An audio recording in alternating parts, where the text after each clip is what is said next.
A fierce fight back through the field allowed for Brandon Proudfoot to close the gap to his title rival William Hargraves in the championship. But with Billy Northcutt still lurking a few points back and many races still to be run in the season, the championship truly remains wide open.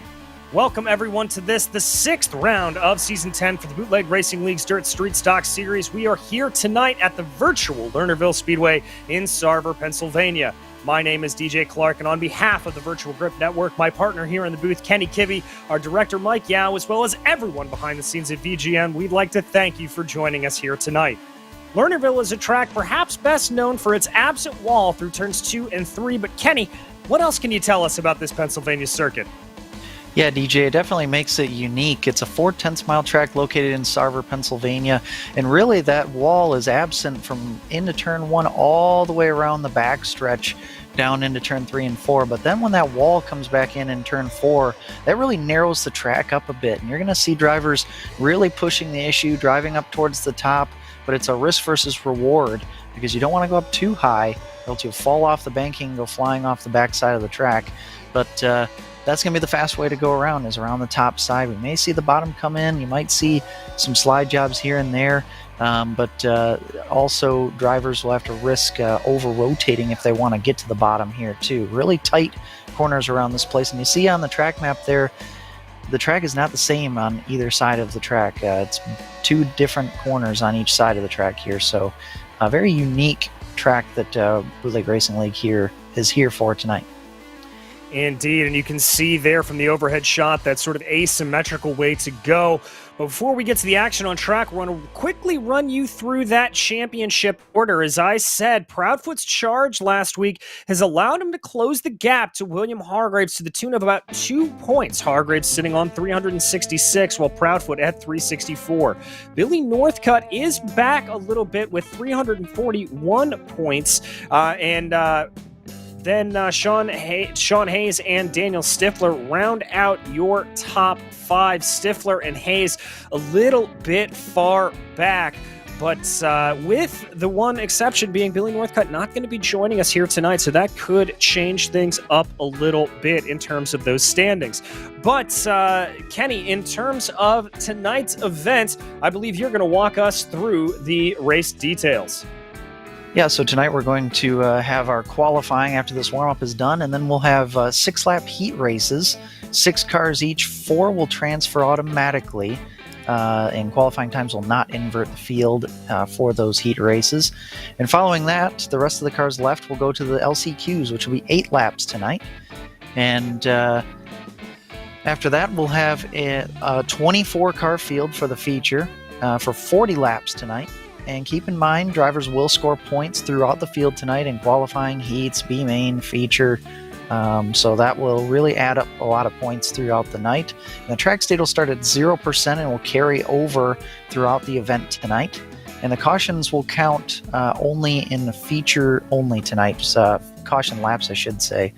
And single file restarts with 10 laps to go or less in the feature event. We won't have cautions at all in the heat races tonight. So you better keep the car going straight through your heats and in the C and B main.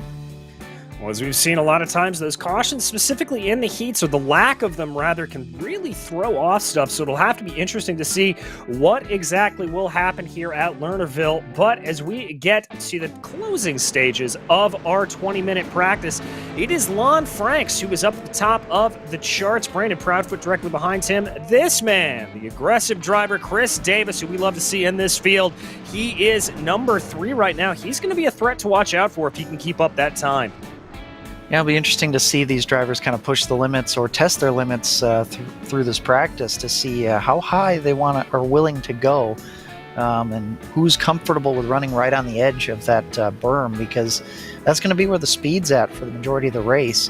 But again, you can't push the limits beyond that banking, or else you could be in for a world of hurt. On the back stretch, you'll fly off the banking and into the grass, but if you slide off in 3 and 4, well, you can probably expect a collision with the outside wall coming out of turn 4. So this is a place that's can be very quick, but it's also can be dangerous. It certainly can, and maybe the one bit of solace for the drivers here today is we're currently only sitting at 23 entrants, so it looks like with about 4 minutes left to go here in practice, that the whole field may make it into the A main. Now, that's been a difference from what we've seen in weeks past. Riding on board here with Nebel Ulf as he works his way around, experimenting down with that low line. Kenny, that's not normally the fastest line around here, but we were talking with our in-race reporter who will check in here within a little bit, John Hine, and he was saying that we may see some drivers on that mid to low line as the race goes along. Yeah, you definitely could. I mean, you got to make passes somehow, right? And if drivers are just going to get into a train in the top line, well, the bottom line will possibly be open, and drivers may be willing to try that. And it also may be a place for drivers to go if they don't really feel like risking going up top. And right in the middle is not necessarily slow, and it's obviously safer. So if drivers ahead of you are risking it and they fly off the track, well, that's kind of free positions, and you can kind of just run your own race down there. It's a little bit safer. So you'll definitely see some drivers riding in the middle of the majority of the track, majority of the time tonight. Yeah, I think that's where you're going to see it. Ulf really experimenting down there. Robbie Robinson running a little bit of a slider line there behind him. I think that may be a way to get by, but once again, with the real danger of pushing up too far up the track, you've got to be careful on where and when you throw that slider. Ulf continuing to work low. No tractor tires around here to really catch you out. Just a little bit of slick grass that you don't want to get those left sides down into. Yeah, another thing you'll see here too is drivers that go down to that bottom or middle line, they really got to slow the car down and be patient with the car as it enters the corner. And that can cause two things. One is that these corners are so tight that you will see drivers over-rotate and get into kind of a lazy spin. And the other thing you'll see is with drivers really checking up entering the corners, some drivers behind them might not get that memo, and it can cause accordion effects on corner entry, which can cause cautions here. So the bottom line can be safer per se than the high line as an individual, but in a pack, it can be just as calamitous as the top line. Seen a couple of drivers there, including Sean Hayes, running into some of that calamity off of the high line. That's another driver getting very, very loose off of turn 4. For sure, going to be in danger area, as you talked about, as we now ride on board of the left side here of Robbie Robinson. He's working his way along here, trying to see where that speed is, experimenting a little bit with the midline as we ride on board. Big flick into the corner, just trying to get that car hooked up the best he can, working on that midline, not really wanting to flirt up high. Yeah, he's been one of the drivers that I've watched that has just been riding kind of in the middle there. And but we go back to Lon Franks, who is he's run a 17.9. We've got 3 drivers that have run less than 18 seconds in this practice session. Will be interesting to see what kind of speed they will carry on throughout qualifying. Expect to see drivers really push the limits on the high side of the track to get every last bit of speed that they possibly can here. But we're looking at John Hine on the screen at the moment. He'll be certainly one of those drivers that will ride right up on the cushion as we watch him in turn 1 and 2. And there he goes. That's the risk right there, going over that berm and over the banking. And a good recovery by John, though, to get back onto the banking. But that's the risk right there, and you'll see that quite a few times tonight.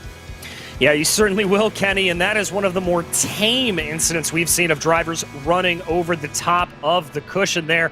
You can sometimes see some spectacular aerial shots as they definitely go flying over there. So drivers are going to have to be very, very careful, especially once we get into the feature and elbows get out a little bit more. But John, having a good line there coming off of turn 4 as we tick down here to 1 checkered flag out in this practice session. It is now time for drivers to get out on track. It's going to be a 4-lap qualifying session. It'll be interesting to see what the strategy is here. We've seen many times a couple of drivers, particularly in the forms of Hargraves, sometimes Northcutt, coming in and opting to take 1 or 2 laps at speed and then come back into the pits and try it again. Yeah, I'm not sure why they opt to do it that way, but you'll also see drivers that will qualify right away, and you'll see other drivers, like my style would be to wait until at least halfway through the session before I get my laps in. I just like to personally see what other drivers' times are, what I can kind of aim for to be kind of a target time, and see what I can do from there. But we're watching John Hine on the track at the moment. He's going to run up towards the top, starting his first lap right now, running at the high line, and he'll be one of the first times to come across the board. Yes, he will, as there he goes. Hine able to hold on to that provisional pole for now. Hardin, Franks, Seneca lining up behind him. Sean Hayes able to bump his way up into P1 as we watch there the 17. Now we ride on board with your championship leader, William Hargraves, as he works his way around. Chris Davis able to bump his way up into P1 as we watch Hargraves getting up to speed. Yeah, great lap from Chris Davis there, and track position's pretty important here. Guys are going to fight for that top line, and in the feature race, you'll see probably a train of cars ripping around the top, so it's going to be hard to pass with such a dominant single line here. But how about John Wilson with a 17.870 to go P2 at the moment? Quite a few 17.8s going on around the track. Track is pretty darn quick here in this qualifying session, as Chris Davis still P1 right now. Yes, he is. Hargraves looks like he's only good enough for P5. We watch John Wilson as he works his way around here, waiting for Shepard, Proudfoot, Menda, and Myers to come on in. And now it's time to bring into the booth our in-race reporter, John Hine. John, how's you feeling out there? Well, good evening, guys. It's track's got a lot of tack right now. That'll go away and make for an interesting night. And one thing I did notice in practice is, man, the dust here.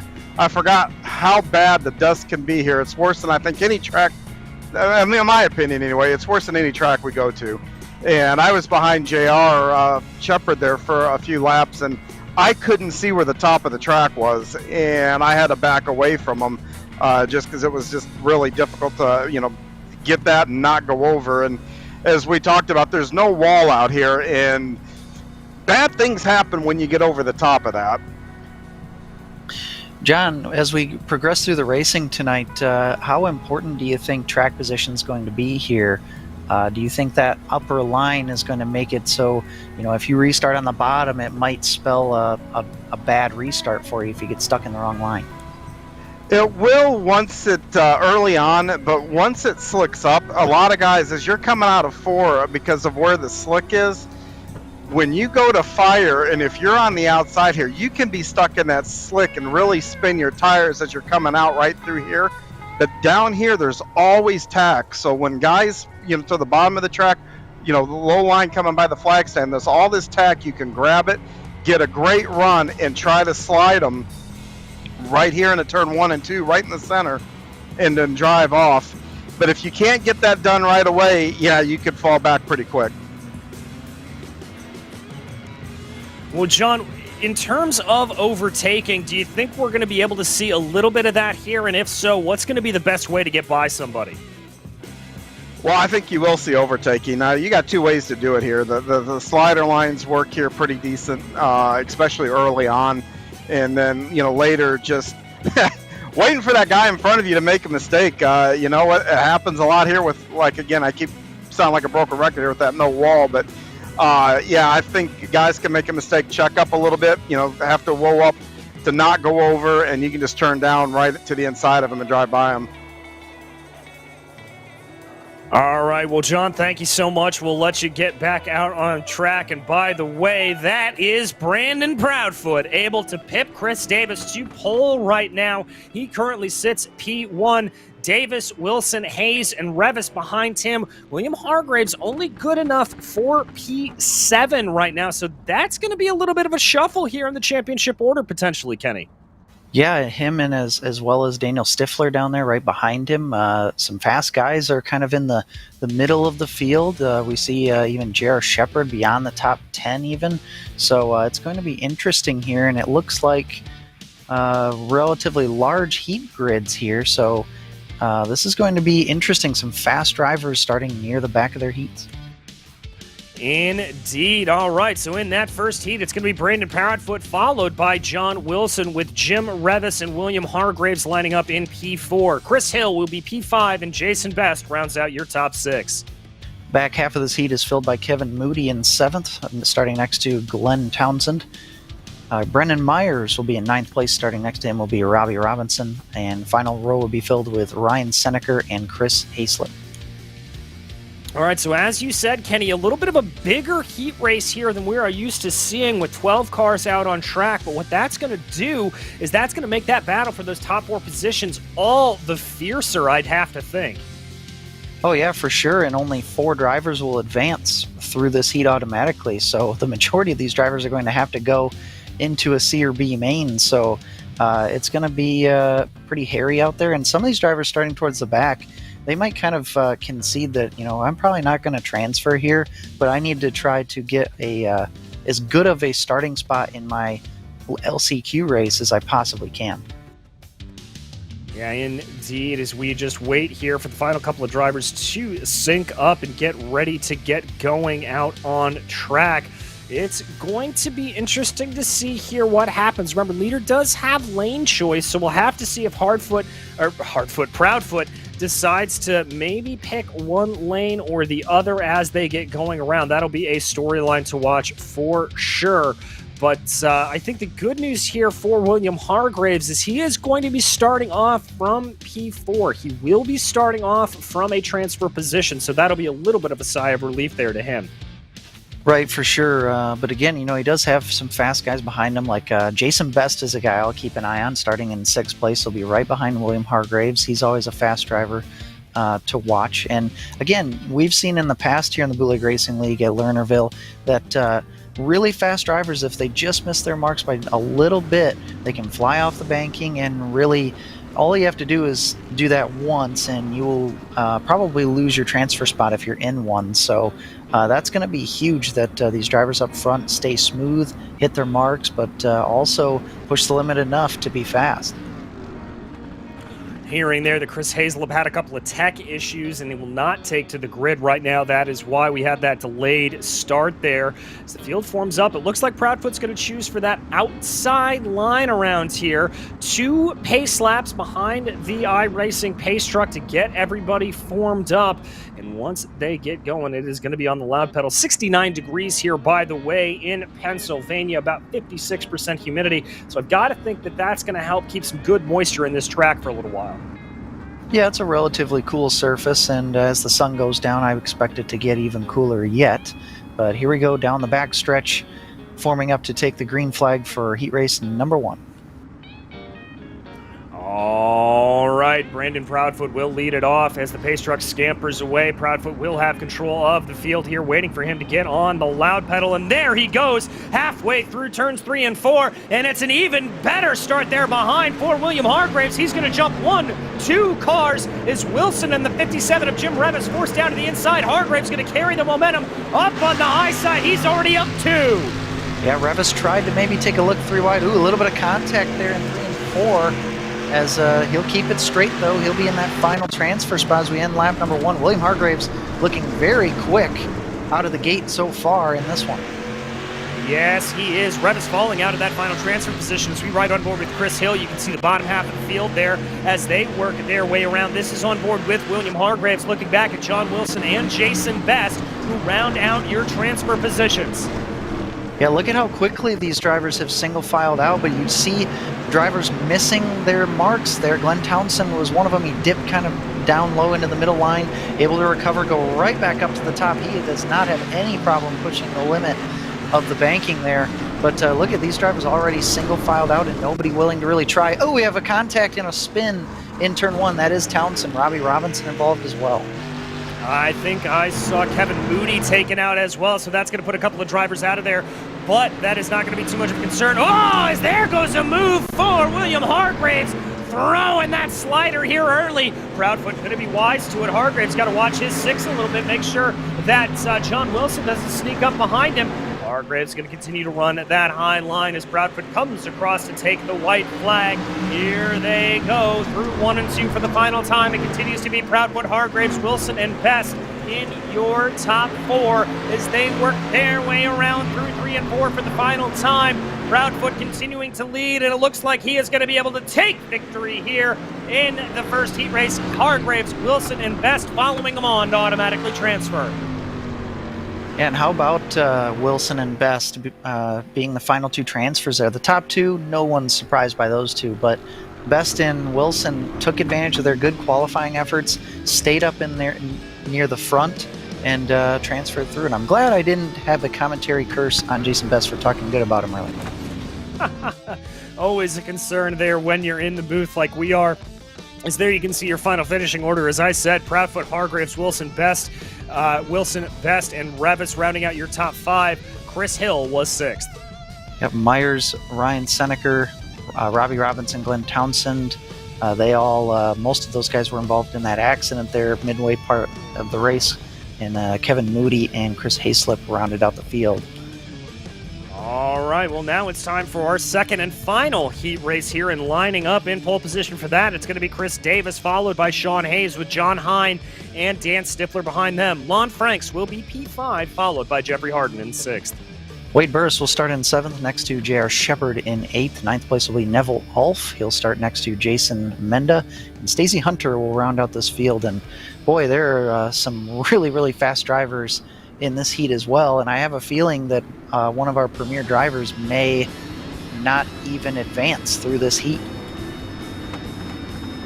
Yeah, it could be very interesting to see how they're going to have to scrap over some scraps there in the back to see what happens. Looking particularly at Lon Franks. Remember, Lon was a multiple winner here in the series. He missed the first couple of rounds, and that's what's put him down in the championship order. But he is certainly one to watch out for. Yeah, and there's just not enough transfer spots left for all these fast drivers, at least from the heat anyway. But they won't be down and out of it completely if they miss the top four. But again, this place is going to be about track position. You want to get as good of a starting spot in the feature as possible. But this will be interesting. Chris Davis had a great qualifying effort, gets to control the field here. Let's see if he takes advantage of it. For sure, Sean Hayes down to his inside. Two aggressive drivers that I love watching them duke it out on track. And don't count out Dan Stifler there. He is one to keep an eye on as well as our very own John Hine. But control the field going over to Chris Davis right now. Davis gets on the loud pedal halfway through the corner. Little bit of a squirrely run there for Hayes. Stifler's going to try to challenge around the outside. Hayes is going to stick to his guns and try to go low through a little bit of a slide shot up there, but it's not going to work. Stifler's going to take over in that second place position. Yeah, good run for Stifler. He's up into second, and again, these guys single filing out pretty quickly. Oh, we had a car slide off and into the turn 4 wall back there. Not sure who that one was. I think it was Menda, but Lon Frank slides up in front of J.R. Shepard. He has taken that spot. We're riding on the hood of John Hine here as he tries to set these guys up. He's in the final transfer spot with a little bit of a gap behind him as we look back from Chris Davis now. But again, these guys getting single filed out pretty quickly. Yeah, it seems like that Hine line very, very dominant around here, especially as there's some good tack up on the high side of the track that they want to be taking advantage of. That is Dan Stifler starting to pressure the number 7 a little bit, seeing what he can do in that 071 machine. Hayes, remember, lost out at the start. That's a little bit of a theme that we've seen starting to develop. If you start on the low line, that is not going to prove you well as we work halfway in this second heat race. Now it'll be interesting to see if Dan Stifler actually goes for a slide job like what William Hargraves did against Brandon Proudfoot. The thing is, though, he does not have the luxury of having a gap behind him as he has immediate pressure from Sean Hayes right behind him. And Hayes might try a slide job himself here, but I just think the top side has too much grip in it for the bottom to really benefit with the slide job at this point. Have to agree with you there, Kenny. I think we're not going to see some sliders really start to get thrown until that high side gets very, very slicked up around here. But as for right now, Chris Davis is only focused on one thing, and that's the fact that he got the white flag. He's going to try that slider there, just testing out the waters a little bit, but he'll still take race victory. Contact across the line as Stifler and Hayes cross over in the second and third position, and John Hine, your automatic transfer driver. Yeah, Chris was just playing some defense there, trying to just prevent a slide job from being thrown at him. So good job by Chris, and again, taking advantage of that good qualifying effort, and he will win the heat and transfer onto the feature. Yes, he will. As we said, Chris Davis, Dan Stifler, Sean Hayes, and John Hine, your drivers to automatically transfer. Jeffrey Harden and Lon Franks, the first of the drivers who are going to go to the LCQs. Following behind Franks is J.R. Shepard and then Wade Burris. Neville Ulf, Stacy Hunter, and then Jason Menda, he was the driver who crashed in turn 4, finishing 5 laps down.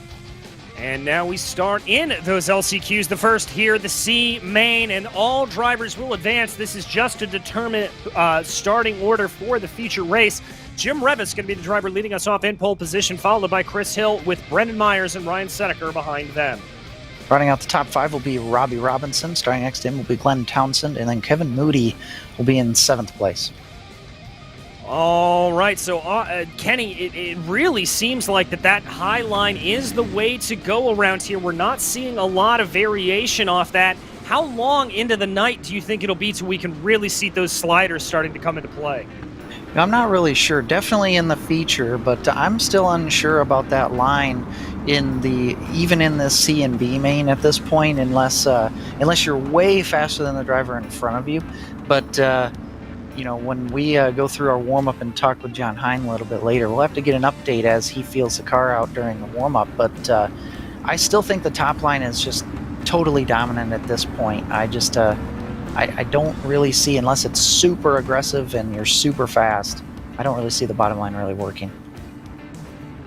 Yeah, neither do I. I've got to agree with you there. But Revis is going to hope to try to keep the momentum that we've seen carry on that high line to start things off.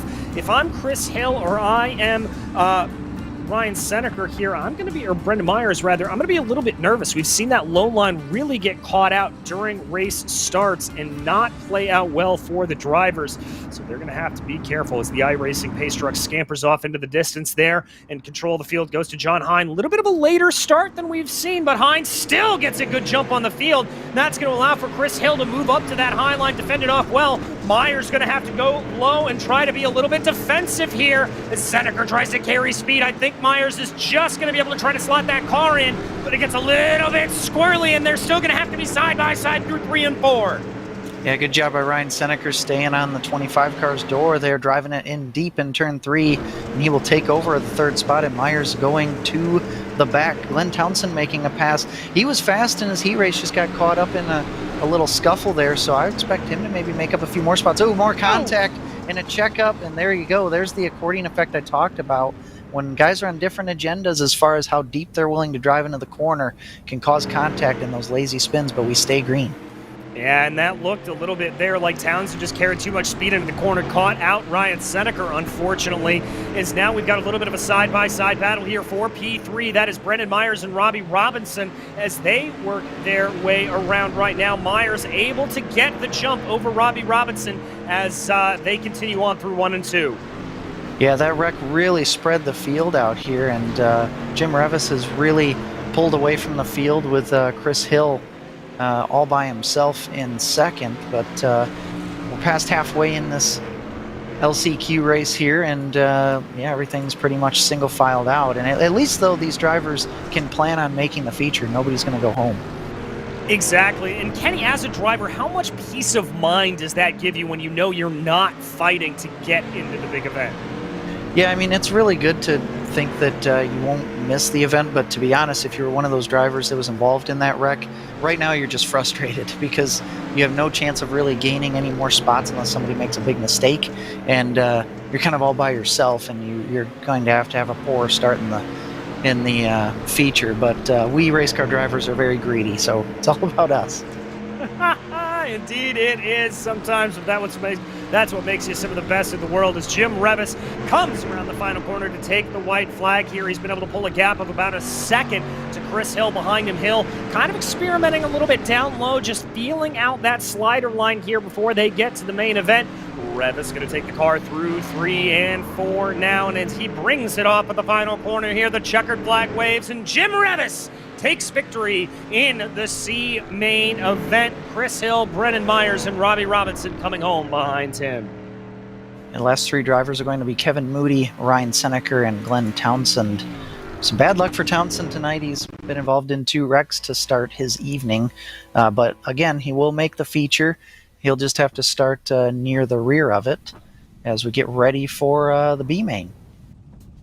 Indeed, and in that B main event, it's the same format that you just saw, 8 laps, and all drivers will advance on here. Jeffrey Harden, Lon Franks, J.R. Shepard, and Wade Burris making up your top 4.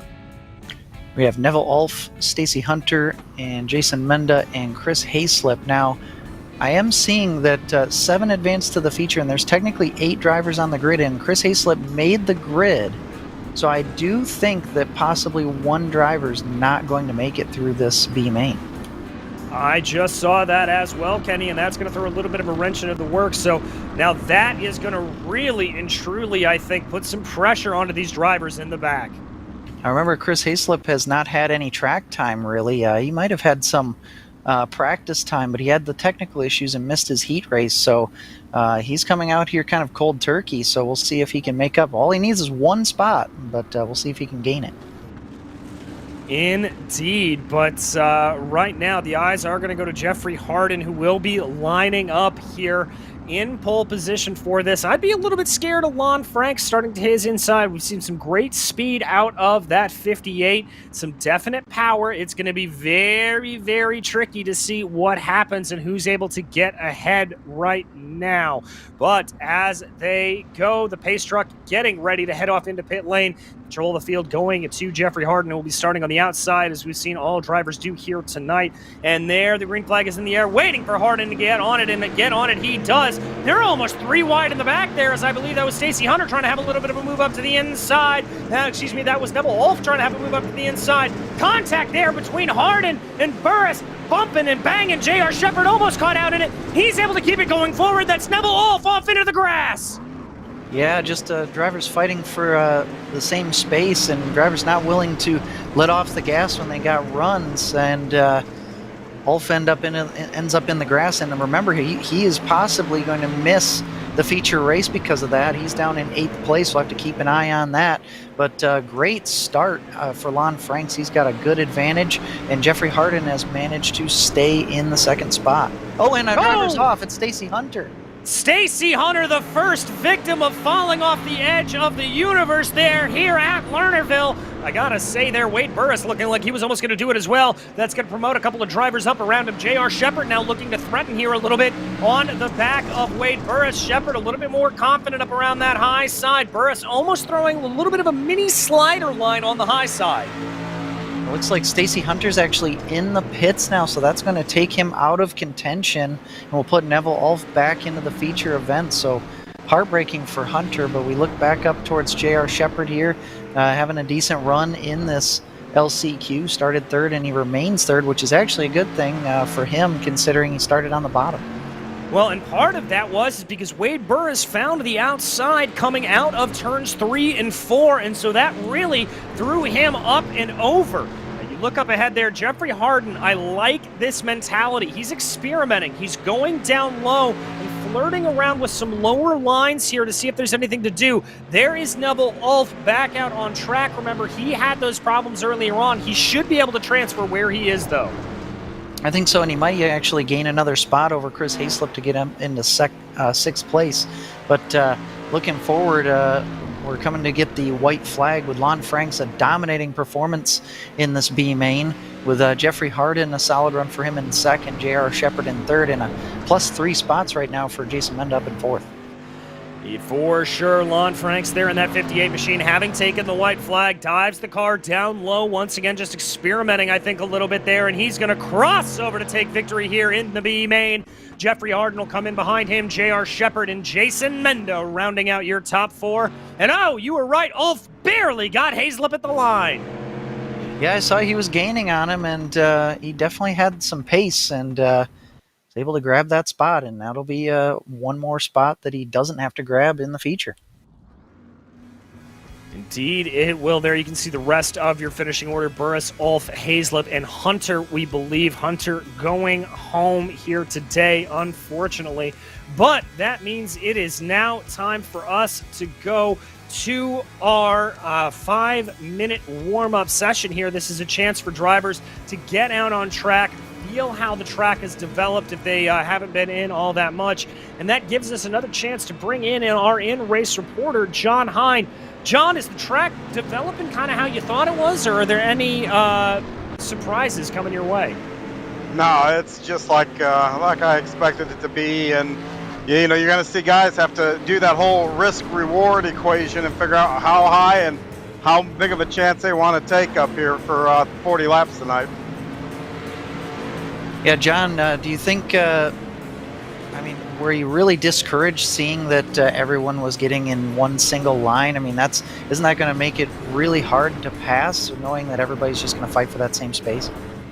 Yeah, I think you might start to see guys try to come down here and run this now a little bit. I saw some guys that were not quite as fast as the guys up top down there, but it seemed to be close enough to where if guys make slight mistakes, you can just drive around them. Well, John, in terms of those mistakes, we've only seen a couple of drivers flirting with disaster on the outside there. Is that going to be harder and harder to try to mitigate as the race goes on and the cushion pokes up the track, or is that outside line that you are so wonderfully demonstrating? Is that going to be something that you're still able to keep in check as the full 40 laps tick by? I think I'll keep it in check, but I want to show you guys something interesting. I don't know what camera angle you have, but when you see guys, I heard you earlier talk about going off the edge of the world, but look how far down I am here. Here I am with the boats, but if you can look back up this hill and see this angle, this is a long way down the back of this hill. So that's the risk and reward I was talking about earlier, and it is not easy climbing back up this hill. That's definitely a good point, John, and we've only seen a couple drivers really do that, at least in a racing situation. We saw it a bunch of times in the warm-up when guys were really pushing the limits. But you're starting on the top line in 8th place for the initial start. How much give and take do you think there's going to be with drivers trying to slide up in front of each other, trying to grab that space? There's going to have to be. If you see a guy that's making a run, you could get yourself in trouble by trying to push it a little bit further to keep him from doing that. Your best bet with the way the track is to brake about her early and then turn down and dime in the corner and try to grab this tack to get a better launch, because when a guy slides you, he's going to come up the track right in here, but he's going to lose all his momentum and he's going to have to regain it as he's going down the backstretch. So if you can just be patient and just plan the cross under, come back down here, you can get back in it way earlier and just drive right under them. All right, well, John, we'll let you get back to practicing out there. Thank you so much for your insights. That was John Hine, driver of the 21 machine. And, well, Kenny, it looks like we could be in for a little bit of a single-file race here with, as you said, track position being pretty key unless people get some good aggression in them. Yeah, and I want to go back to what John was talking about with how you could cross up underneath some people and things like that. But it's going to involve getting woed up in the corner, and that again is another thing that'll cause some possible checkups. When drivers are trying to, you have to make sure you have that space to be able to check up in the corner and dive up underneath somebody, because somebody at the same time might be pouncing on you if they know you're checking up in the corner. So there is going to have to be some give and take here with guys trying to slide up in front of each other, guys checking up for other drivers.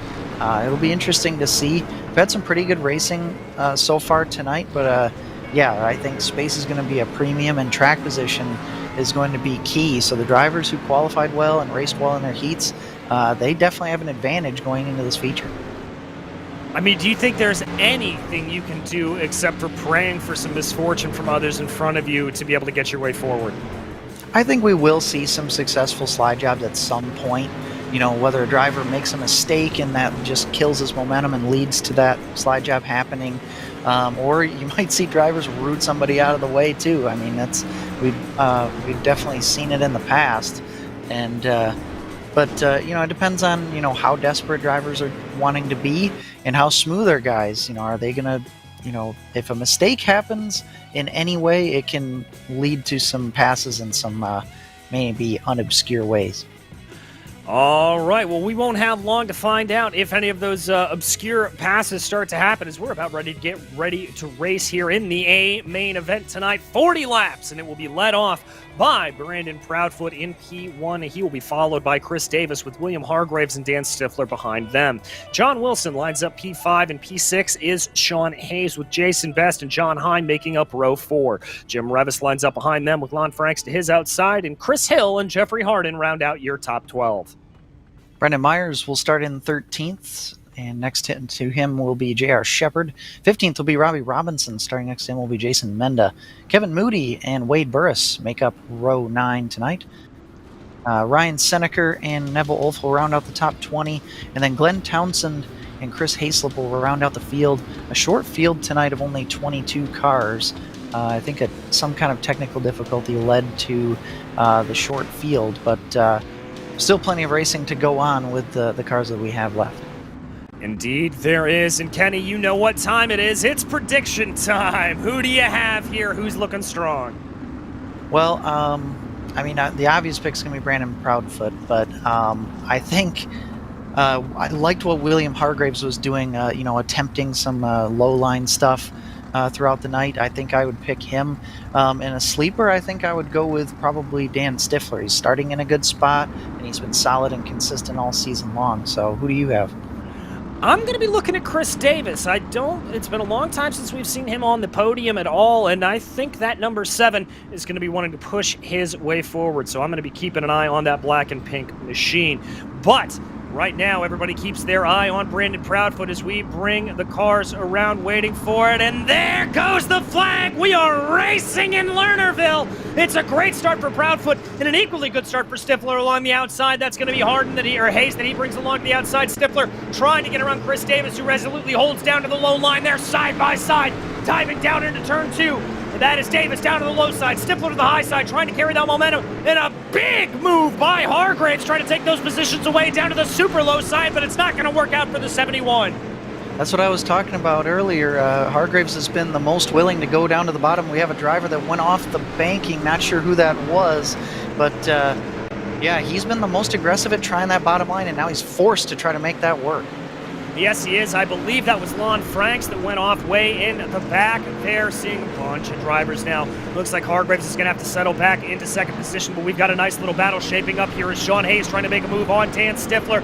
That's going to be that slide job that we talked about. Stifler sees it coming, throws the crossover, and now Chris Davis getting interested, going low as well with Dan Stifler. Glenn Townsend and Robbie Robinson both went off of the backside of the track, and there's a caution on the track. It might have actually been, we'll have to look, another driver sliding off the backside there. It might have actually been from Robbie Robinson trying to rejoin the track and just going too slow. You see him and Townsend there on the backside of the banking, and Robbie joins, but he's going, I think, too slow. So, iRacing probably called it a caution because of that, is my guess. But we had multiple drivers struggling with that banking, and they're lucky that they get to catch back up to the field here. Yeah, they really, really are. And by the way, that contact that you noticed another driver going off, that was Davis and Hayes, as both of them were trying to check themselves up a little bit, just a little bit of incidental contact coming through turns 3 and 4. So that's what that was. But early on, we've seen that aggression that you talked out of Hargraves, trying to work his way forward a little bit. Not really working out quite yet. That low line just doesn't seem like it's sliding. But we did see the good slide job getting thrown up front from Sean Hayes. Stifler obviously able to respond to it, but that slide job line looking like it could be something. It could be, but again, I think you have to be so aggressive with it. Full commitment all the way down to the bottom. And you have to think that you can just slide up and you have to make the pass happen before the 50% mark of the corner. If you're going to race side by side through the middle of the corner, the driver on the high side is going to have the advantage. But we're going to double up here. Now watch out here. Chris Davis is going to start on the top side this time, but William Hargraves stuck on the bottom again. Yes, he is. So that's going to be Proudfoot, Stifler, Davis, and Hayes in your top orders right there. Here they come to the line. Proudfoot gets on the loud pedal. Davis looking like he's got a pretty good start, trying to immediately cover off is Dan Stifler, and does well. That's going to be Davis, Stifler, and Proudfoot to the high side. That's going to be Hayes and Hargraves trying to go low. That's a little bit of a sideways wiggle. Big side-by-sides there in the back. Jason Best trying to work his way on by. That's the 57 trying to make a move there of Jim Revis. I also see John Wilson working his way around as we continue on for another lap. Yeah, Sean Hayes is now stuck on the bottom, and William Hargraves has finally gotten to the top side, and he's going to maybe make up one spot at least over Hayes. But again, these fast drivers just stuck on the bottom, nowhere that they can go, and just getting freight trained here. John Hines going to make up a spot here. He's in the top 5, and maybe Hayes will slide up in front of Jason Best. Looks like he will. And Hargraves again going down to that slide job line as we watch Jim Revis sliding in the line in front of John Wilson. That is the battle right now for P7 and P8 as they continue to work their way around. Wilson looking a little bit squirrely there off of the corner, not exactly able to get it in the way that he would like it to.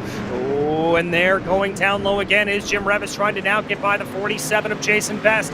Getting closer and closer. That slide job line looking like it's starting to play. Hargraves with a big slider. He's got it there side by side with Davis, banging doors as a yellow comes out.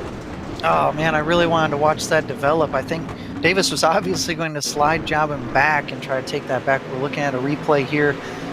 Jim Revis down into turn 3.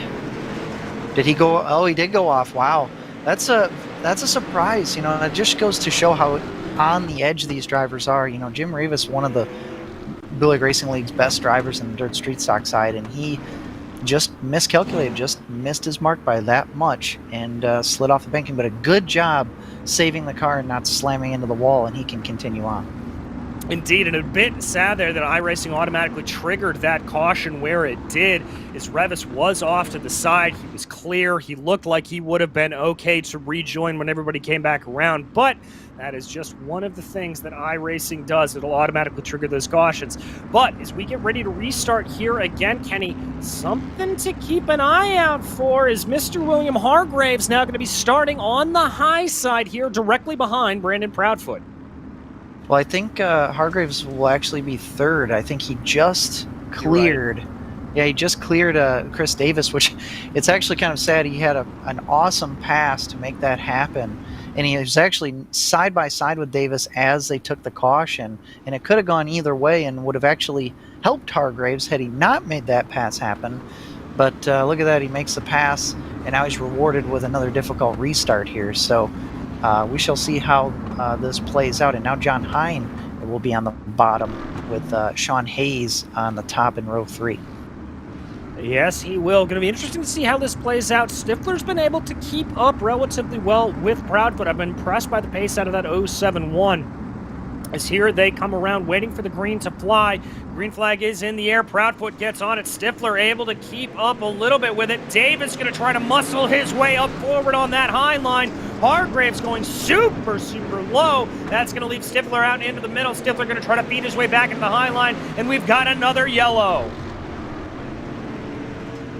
See what this one was for. Got some drivers in the back. We're looking at the replay. Looks like Chris Hayslip on the screen towards the back of the field here. He started on the high line and again, another driver missing their marks just a bit and slowed down enough to the point where iRacing throws the yellow. Pretty unfortunate, really, that just about in all of these cases, these drivers could have just continued, but iRacing calls the caution for a slow car. But we're 10 laps into this thing now, and these drivers keep flip-flopping. There's not really any obvious winning car, I don't think, yet.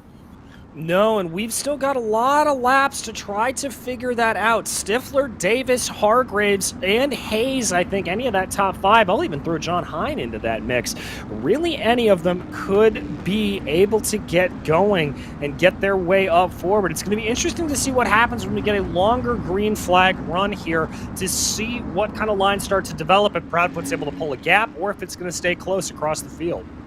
Yeah, again, William Hargraves has been the most encouraging to me because he's tried the most different stuff, you know, ways to pass cars, because he's been forced to. I mean, think of all the low-line restarts he has had to make already in this race, and he's still in the top 4, top 5, and he'll actually get a restart on the top this time. So I would not be at all surprised if he nabs the second spot here on this restart. We'll have to see how good of a start Daniel Stifler gets starting next to Brandon Proudfoot.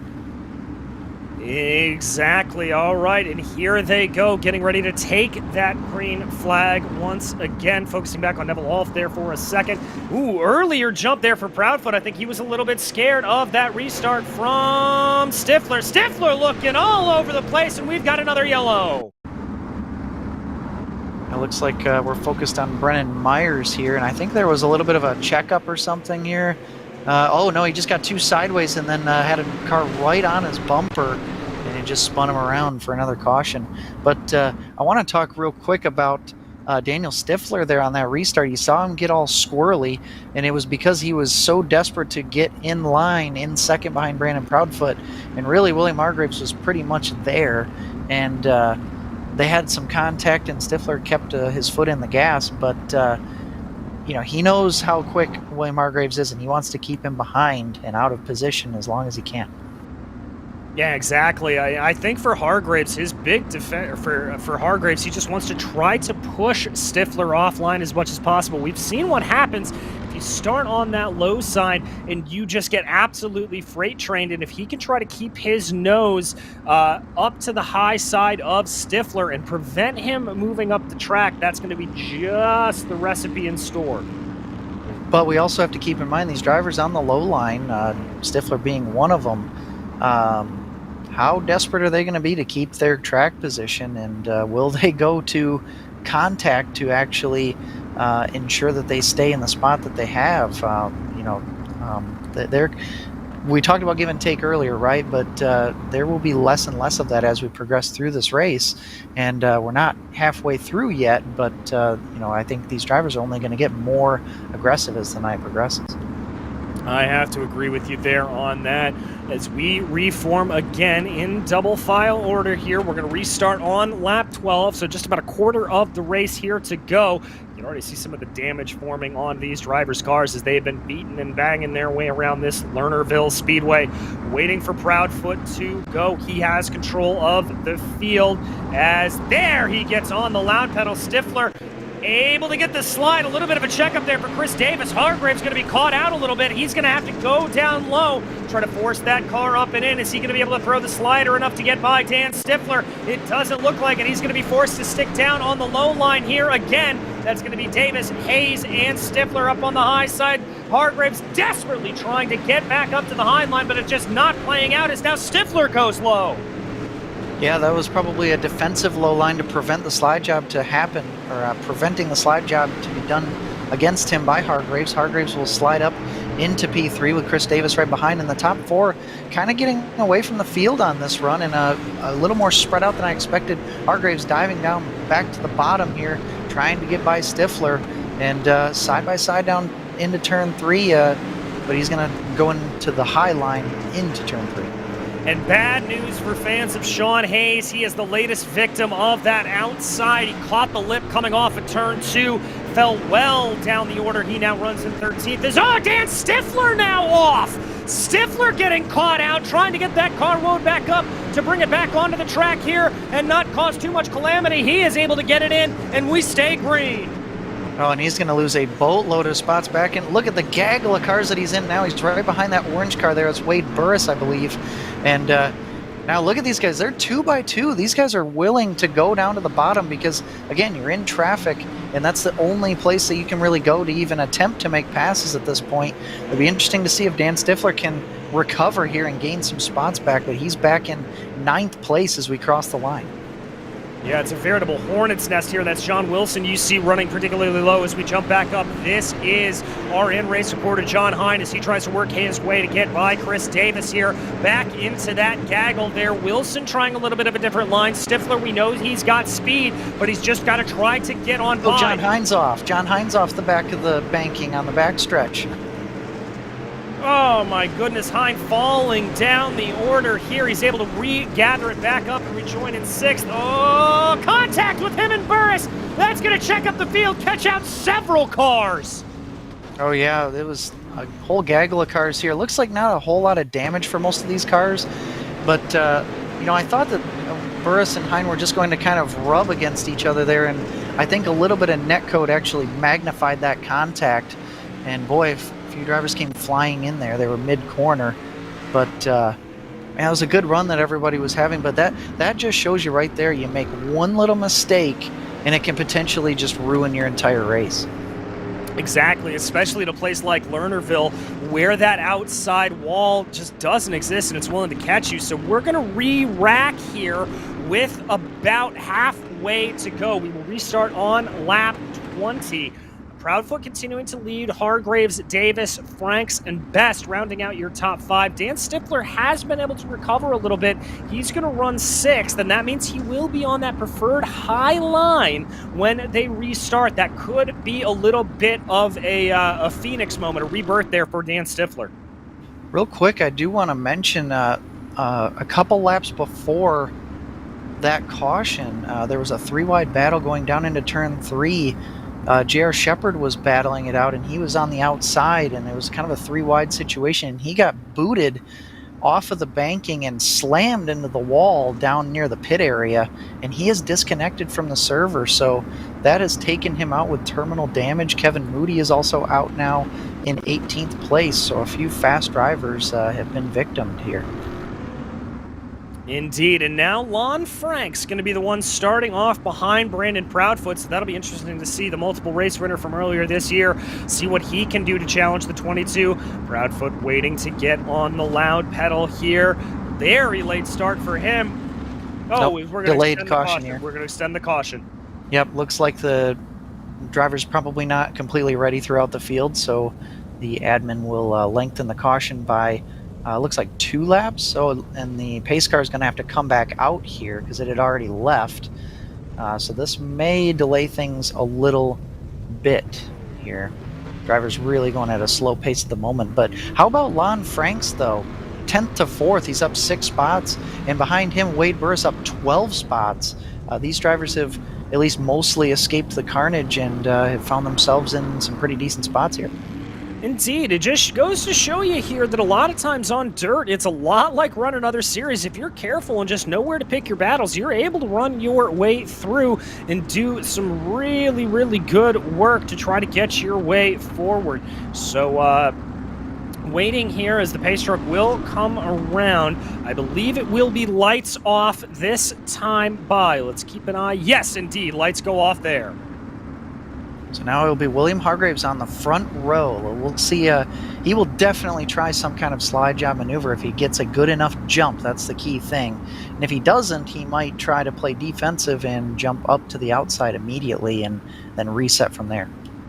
Exactly. We'll have to see what they do. Davis and Hargraves down to the inside. Proudfoot and Franks up to that high side. Don't sleep on Dan Stifler either, starting off in that 6th place position. There they go, getting on the loud pedal. Good start for Proudfoot. Hargraves going to be able to come in behind him. Lon Franks almost climbing the wall back behind. Hargraves tries to go low to throw a little bit of a slider on Brandon Proudfoot. The momentum's going to carry him around, as it does for Lon Franks. A big run there behind. He's going to be able to move his way up past Chris Davis. Looks like the 47 there down to the inside got very, very squirrely. That was Jason Best, but able to whoa it back up under him. Yeah, Davis was squirrely there. We got Christopher Hill looking up underneath him. That's a 3-wide battle for the back portion of the top 10.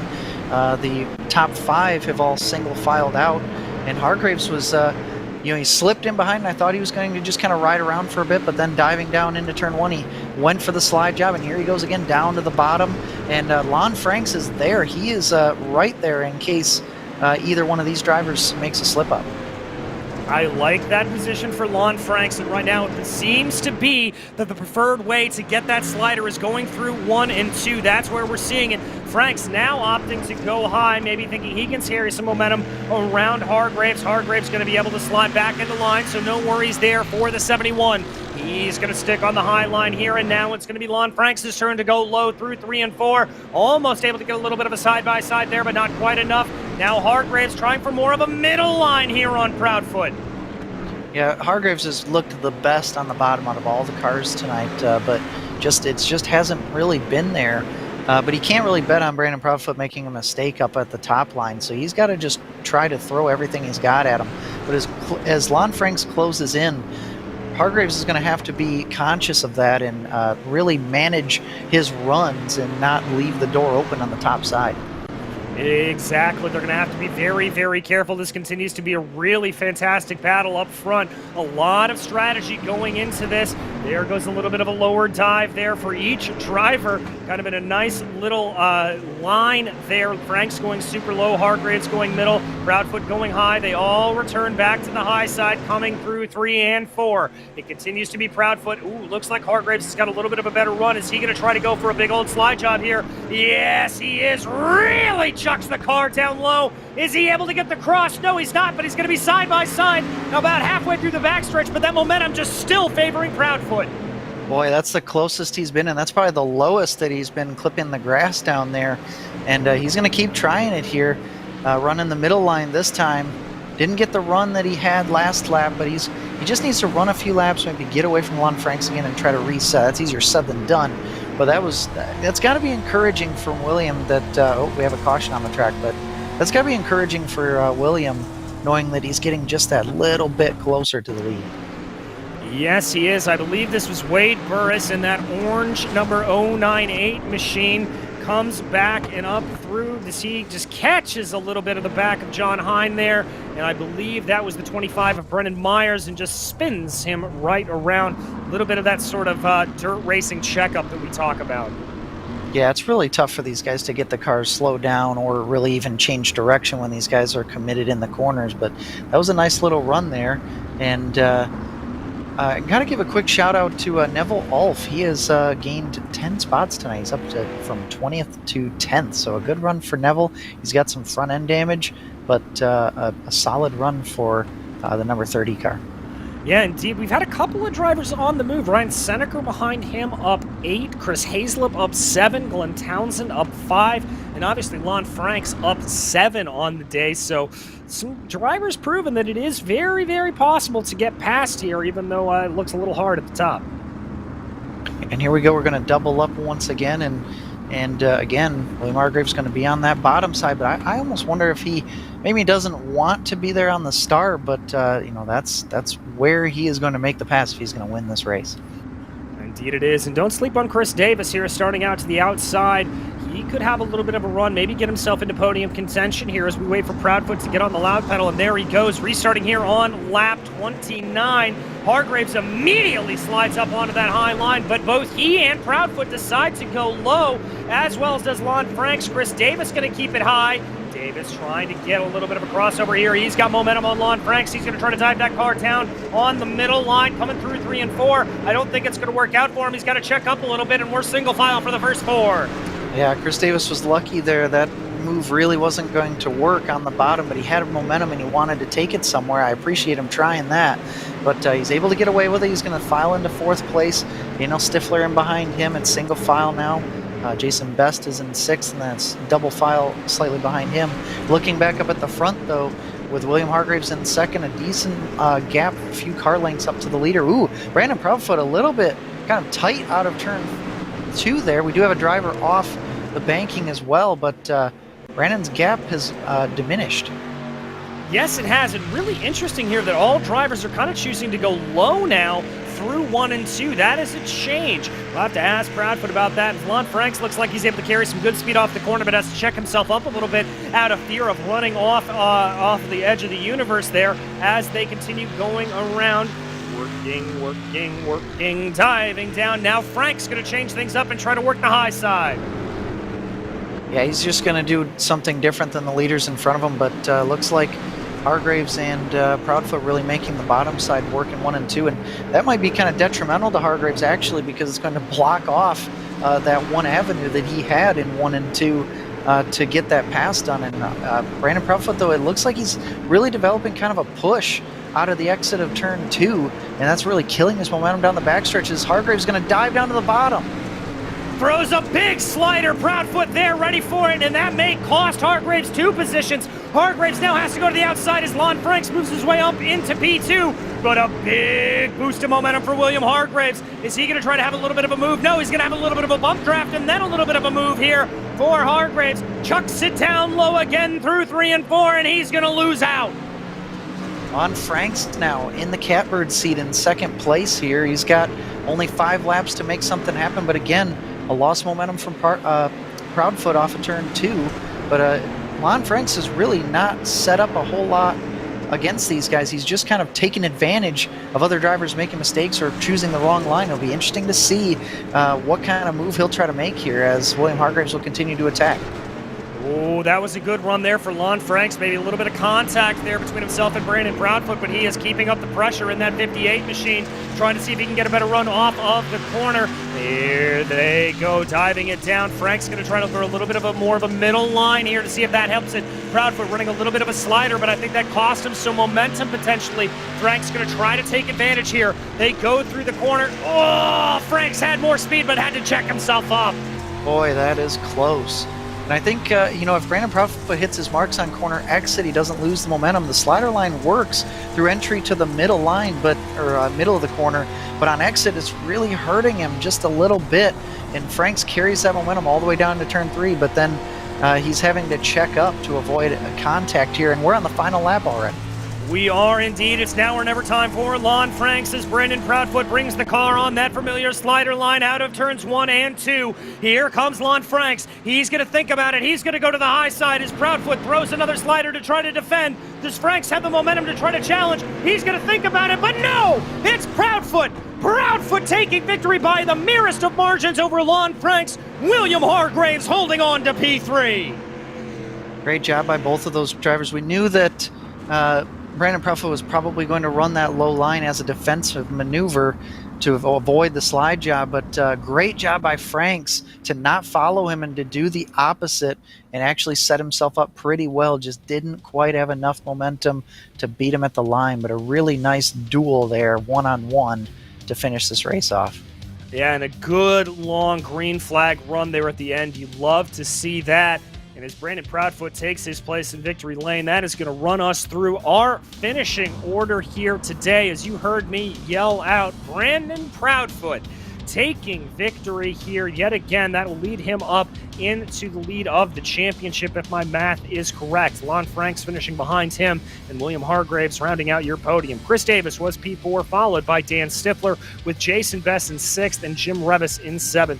John Hine finished in 8th, followed by Brendan Myers and Sean Hayes. Chris Hill and Neville Alf rounds out your top 12. 13th place belongs to Ryan Seneker, and following him is John Wilson in 14th. 15th was Wade Burris. 16th, Chris Hayslip. 17th was Glenn Townsend, the final driver left on the lead lap. Robbie Robinson was 18th, and then the final drivers here, victims of attrition. We had Kevin Moody, J.R. Shepard, Jeffrey Harden, and Jason Menda. Well, Kenny, as we wait for the drivers here to make their way up into the interview booth with us, some really, really great battles there. Wasn't a whole lot of passing, but there just seemed like it was strategy and abundance out there.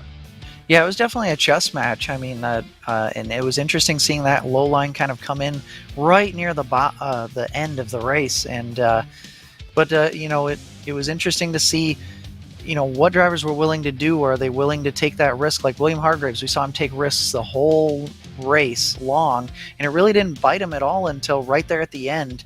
He made a move that didn't really stick, and Lon Franks was able to take advantage of it. And I think that's what Lon did all night long. Didn't have a great starting spot and got up to P2 and had that one chance. It just didn't quite pay off for him.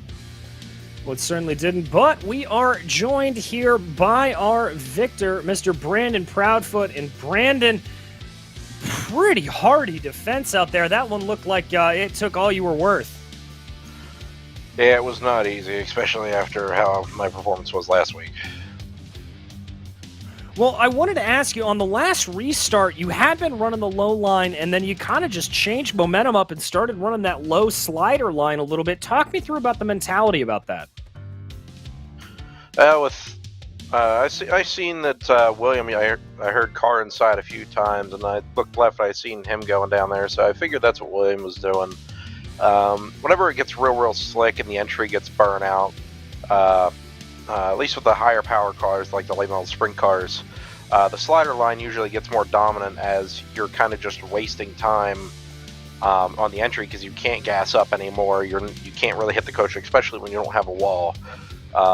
So it comes down to the quickest way to get to a destination is in a straight line, and in some tracks, in some cases, it could even be diamonding the track, let alone just doing a slider line. And I didn't have the tires really to run the bottom because I stayed on the top real hard and I was spinning them a good bit. So a little bit of a defense, but also that's where I thought the line was going there at the end. Well, it certainly played out for you, and, you know, obviously this is going to put you back ahead into the championship lead, but this has been your closest contested season for a while. Are you starting to feel a little bit of the pressure here to continue to perform? For sure. I've got a few things in my head where, like, last week I wasn't there mentally at all. Again, apologize to Jim Revis and his teammate. Jim, I took you out completely. Apologize again.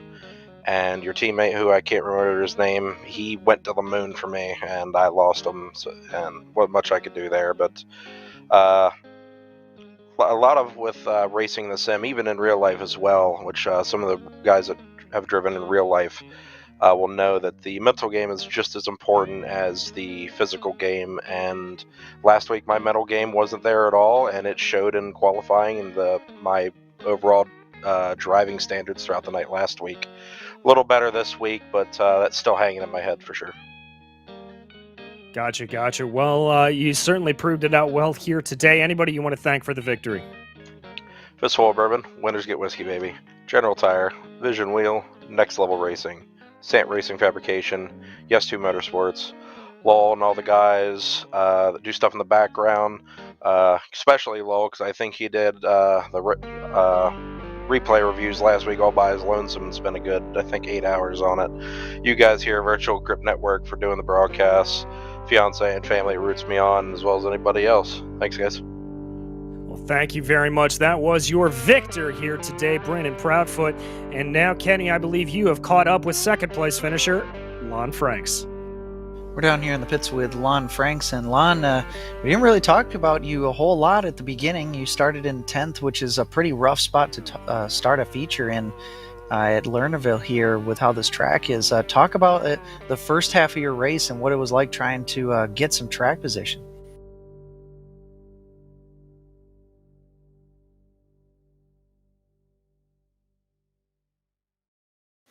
You got a copy, Lon?